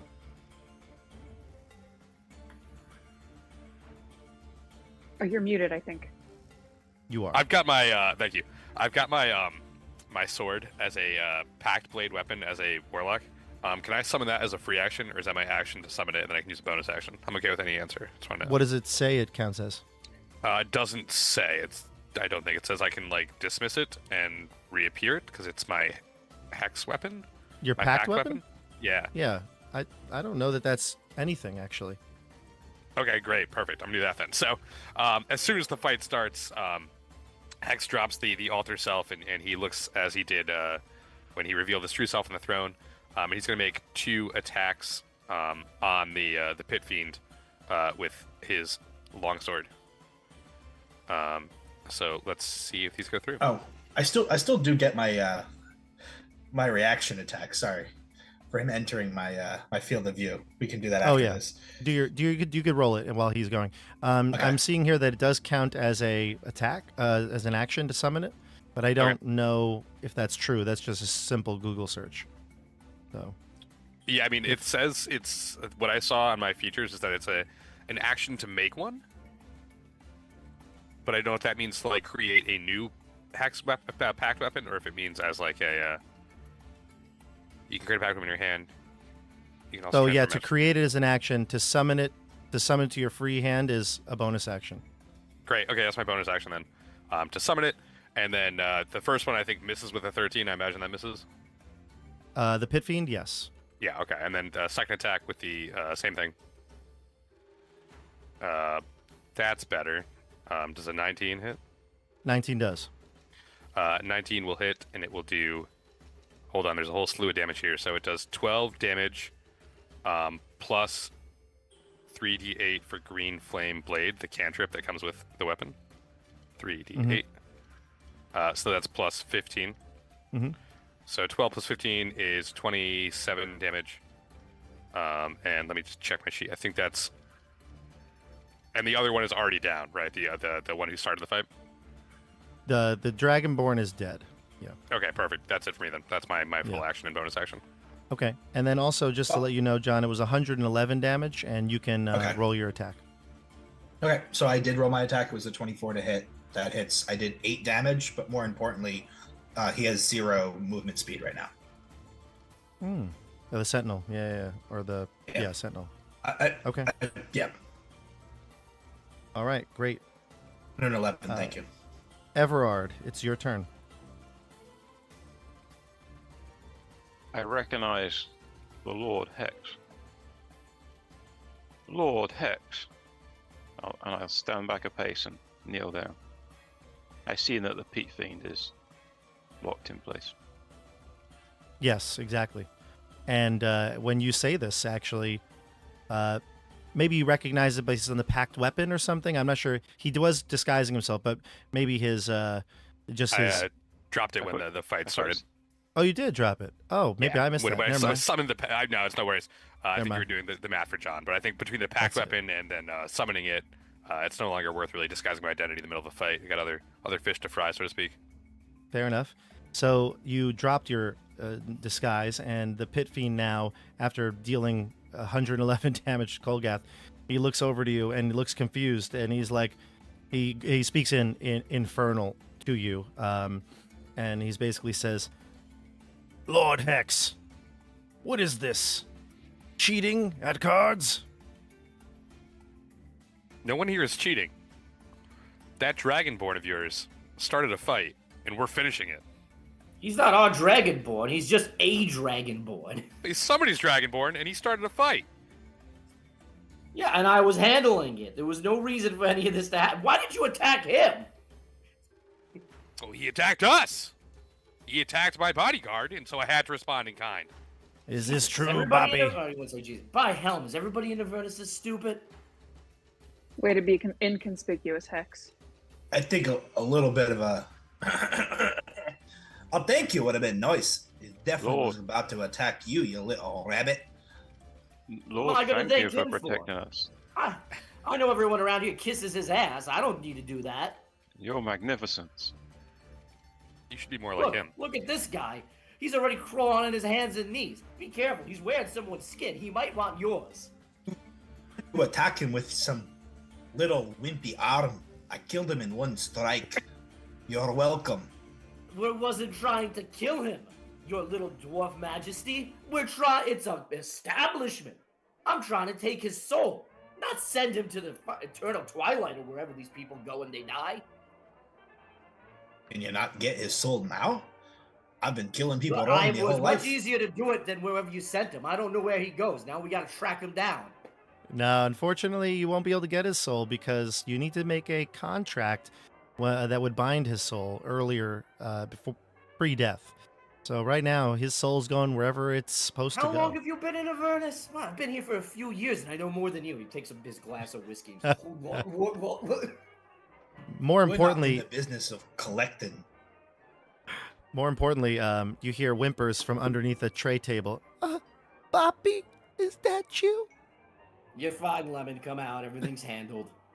I need the strong man to take this tray off of me. Iroviel walks over and takes the tray off of her. She's like, oh, thank you, traveler. And she opens her eyes because she was having them closed. And she's like, oh, you. Thanks. And she zips You're right welcome. up in the air. She goes, uh-oh, we're in trouble, aren't we?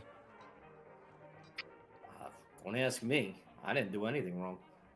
And you can see the pit fiend. He looks over at all. He goes, stay here. Don't move.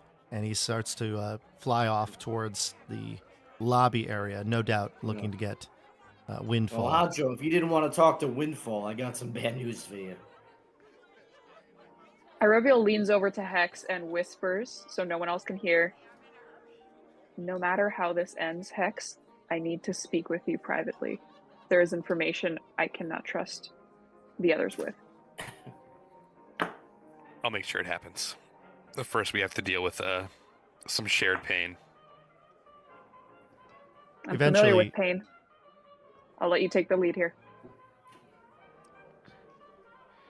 Now I'm just Event- waiting for Windfall to show up. Eventually, you'll see the tiefling, Windfall, accompanied by Snake Eyes, the green Abishai. And the two of them walk up towards the table. There's other devils at this point cleaning up the mess, moving things around. Bappa, you've reorganized your table a bit, cleaned it up. And Windfall comes to Hex, and she's she's a tiefling.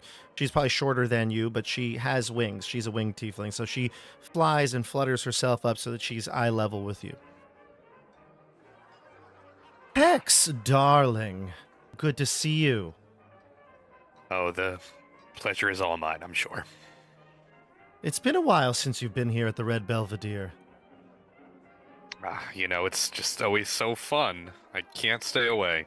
I always love our little check-ins, don't you? More than you know. It seems like you've caused quite a bit of a stir here at the card tables. I didn't even see you come in. Colgath, as always, charmed. Your eyes might not be as sharp as they used to. One of your patrons was causing a scene, and Colgath had to intervene. Yes. The poor fool drank himself into a stupor, threw all his money away. I've seen it countless times. And you can see like a couple of devils are dragging the body away at this point. And she goes, well, what do I owe this trip and your new friend?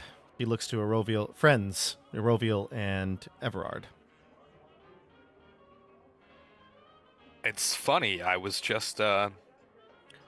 informed on the way here that a compatriot of Colgath's and I's and Iroviel, and I'll gesture towards Iroviel, might still be alive, and we were hoping you might know something about him.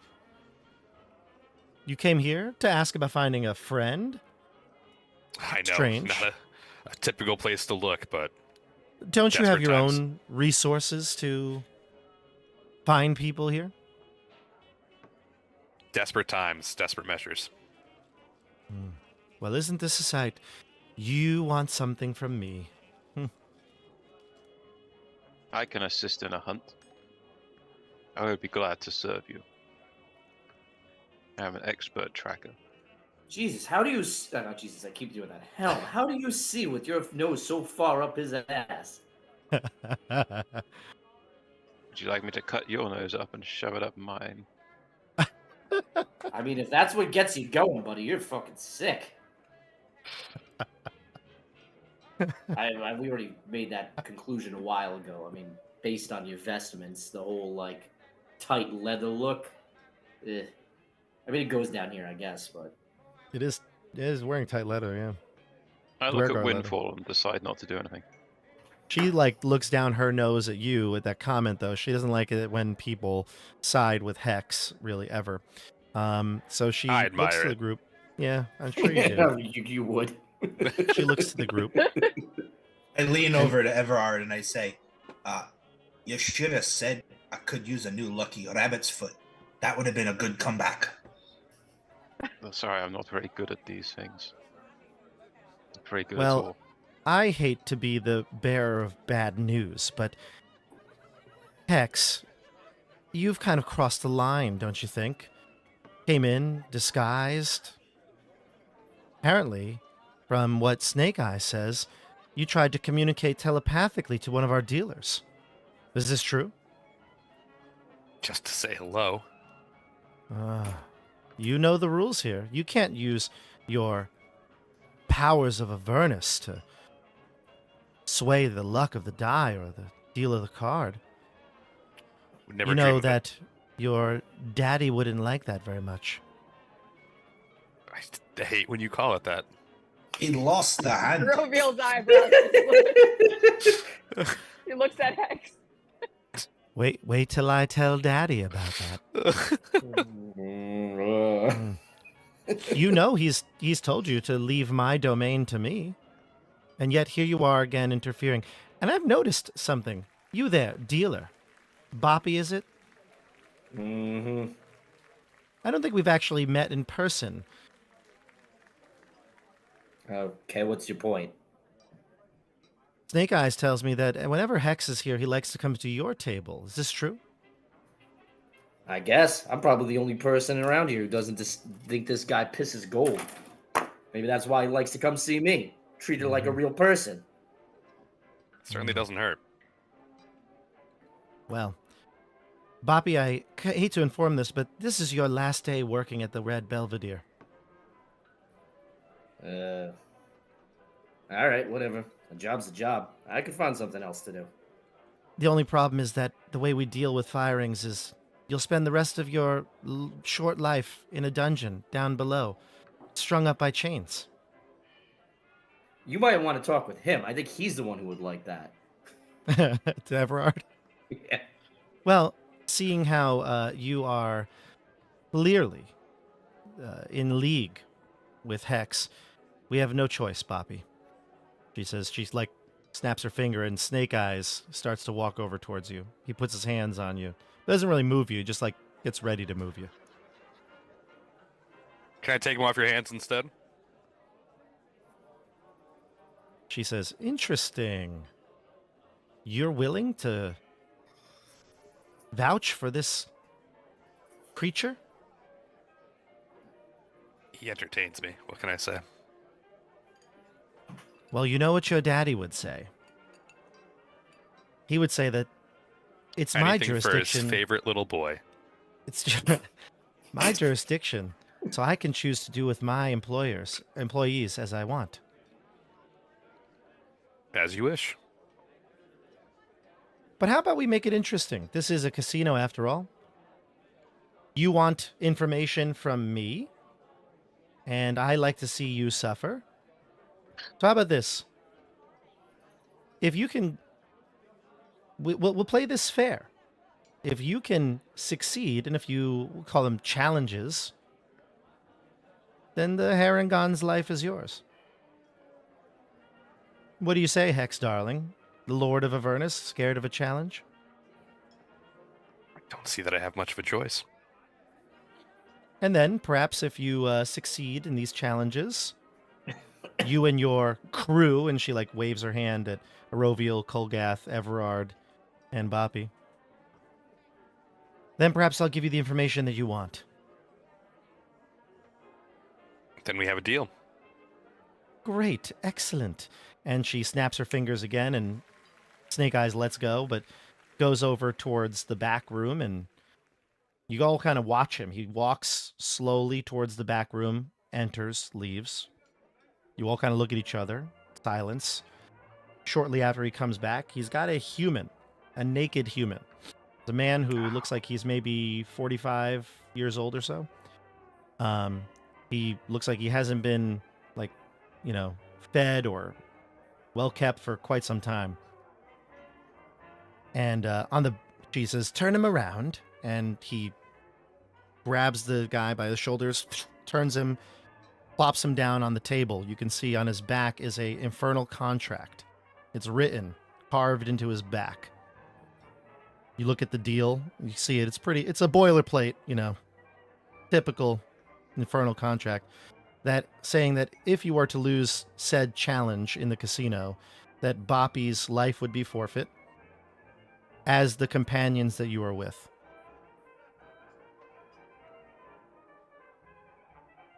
No, I'm okay with that. It's totally fine for me. Yeah, great. Let's do it. It's also written in Infernal, so I don't know who can read it, but you I can definitely read it. can. Same. Andrew, do you read Infernal? I don't know, actually. Yeah. Do you? Well, I Okay. speak Infernal. Ah, would Everard Are you have literate? learned? Yeah. Yeah, I think I am. I've had Okay. plenty of time. You can see that this would probably mean that your life would be forfeit as well. Lord Hex, why risk anything for this thing here? He has insulted you. I don't think there's as much risk as you might think. We'll be okay. I promise. Irovia looks at him. Is this really the hill you want us to die on? I came for one thing. That thing, well, two things. Neither of those is this one. And what I would do for Quentin right now, you guys would all suck. Did you say Quentin out loud? Mm-hmm. Irovia looks at you, she like very sharply turns, and just stares at you for a second. Doesn't say anything, just stares at you. As you say that name. Like to look at Windfall and say, If you need Someone's time, you can discuss with your party. Oh, actually, so it would just to clarify something. I said the lives of Boppy for sure. Yeah. But it would be the souls of your companions. She doesn't really care about Colgath. She Or, doesn't really have one. When she reads that line, Irovia starts laughing. First time you've seen her laugh or smile since she's been down here. She just laughed. I hate to side away someone else's soul. Do I still have a soul? you do. Sure you do. You do, and Boppy does. Everard does not because he's a devil, and neither does Aroviel. So it really only affects the two of you instead of like three of you. But Oh. Boppy, your life would also be forfeit. Poppy's life is forfeit either way. He's working for one of us no matter what. So Colgath, as long as you're okay with it, I'm okay with it. Can you sign somebody else's soul away? Oh, If well, you're the let's do Lord that of then. Avernus, yeah, the Lord of Avernus can, yeah. You know you wouldn't even have to ask me. All right, as long as it's reading through the contract again, not even squeamish anymore. The first time Hex was in Avernus and saw these contracts, it was a little bit much. But after X amount of time down here, another soul contract is, as long as there's nothing nefarious in there, we're gonna sign away, no problem. That's a good point, though. You're Actually, loyal, maybe Colgath. that's a good point, Andrew. Maybe for the soul portion, Colgath would need to sign as well. Believe so. Hex signs in big scrawling John Hancock print. The guy's like, please, no. It's done with like a dagger, this ritual dagger. Boppy puts a cigar in his mouth. No. Before Colgath walks up to sign, Irovia will like grab his arm like hard and be like, "Are you sure about this?" I haven't had a real challenge in a long time. Also, let's be honest.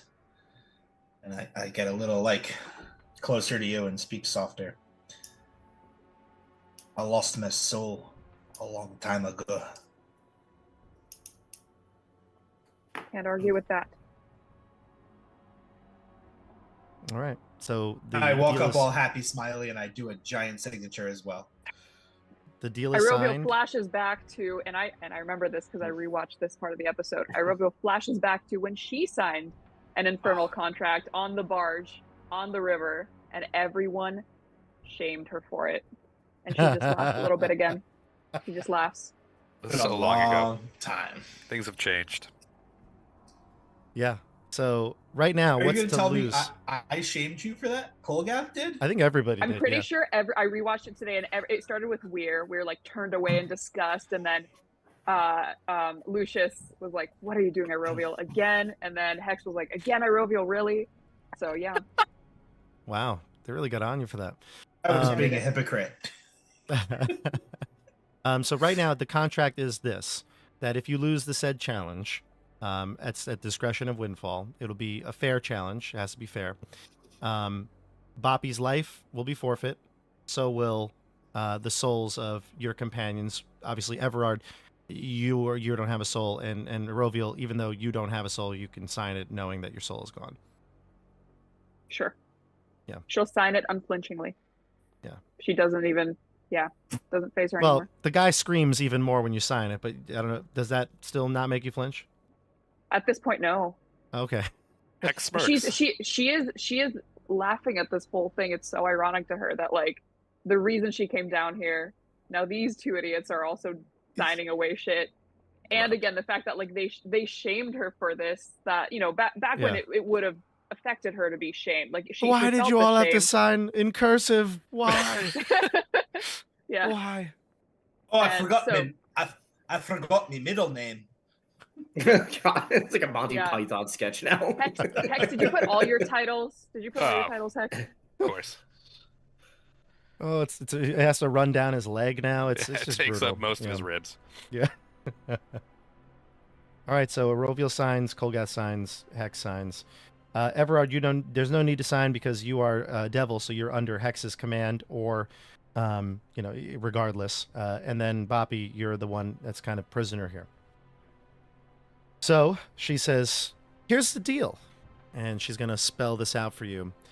She says, "It's already too late for the Viridian Den. We all know what's happened here, but my other pitmasters don't know that you're here." She says, "You'll need your little disguise again, and here, for you, Colgath," and she'll cast a spell, and your appearance will also look different. You look like a dwarf, just not Colgath. So you can decide. Heal me up too, or no? What's that? Does that heal me up as well? No. But she'll change your appearance. You won't look like Colgath. You can decide how you look, and totally your call. Maybe your voice, which I don't know. It's up to you at this point. This will be more for role playing purposes. But she changes your appearance with the wave of her hand, and she says, "I suggest you do the same to Hex." She says, "My pitmasters are unaware that you're here. Should you succeed in any of their dens and gain their favor, I'll speak with you in Dragon's Pride." And when she says that, everybody's eyes or ears perk up. Boppy's ears even perk up. Dragon's Pride is the VIP lounge. Hex would never have been invited there because she would never do that. But typically, people have to be successful and gain what's called a scale. You get these like magical scales that get almost like tattooed onto your body, dragon-like scales. And if you get enough of them, favor from the pitmasters, you're allowed entry. She's going to allow you to exclude the Viridian den because the jig is already up, so to speak. But were you to gain favor in the other areas of the gambling halls, then perhaps I'll let you. No, not perhaps. She says, "I will speak with you truthfully in Dragon's Pride. And don't worry, we can keep Daddy out of this. I appreciate that candor. He won't need to know." It's probably for the best for all of us. Good. Good luck to all of you. She smiles and zips away. Lemon goes, "Oh, this is going to be terrible, Boppy. You're going to be chained up, tied, strung up. He's like, You gotta calm down. You're gonna get Everhard excited again. Please this stop. actually doesn't sound so bad, actually. Yeah, I where know. is this That doesn't place? surprise me at all, Lemon. We have a basement? What? What? She said it was in the basement. I didn't know we had one. I guess so. I don't know. I don't try to get too involved in this bullshit. She zips up to Hex. You gotta save his life, Mr. Hex. You gotta do it. That's what we're working on. And you there, Mr. Strong-Armed Dwarf. You gotta help us.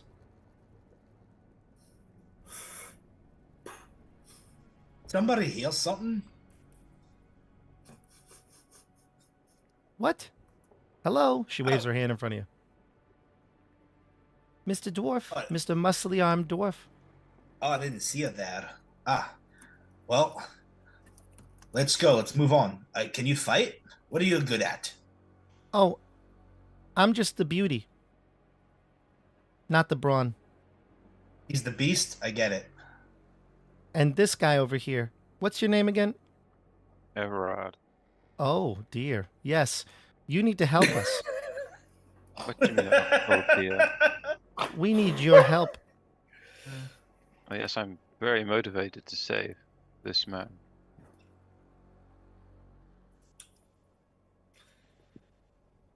But my Lord Hex commands, so I will. I promise I'll make it worth your while in the end. Excellent. Mm. God, everything that comes out of your mouths are innuendos. This is awful.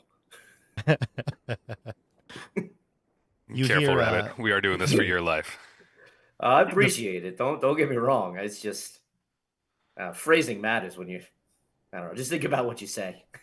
The pit fiend who stayed back, Snake Eyes goes back to his center area and watches over the den.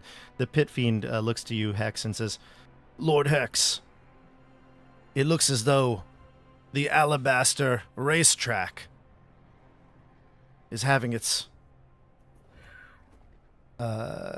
nightmare races. The premier, what do they call it here? Can we go bet on some ponies? That's perfect. The premier horses are racing soon. 30 minutes. If you go now, you can still place your bets. We'll head there first then. And then, the mechanically it's Master of Myriad Forms for the Hexblade Warlock, but I'd like to alter self to look exactly like this Pit Fiend. Because I can change my dimensions and change my features.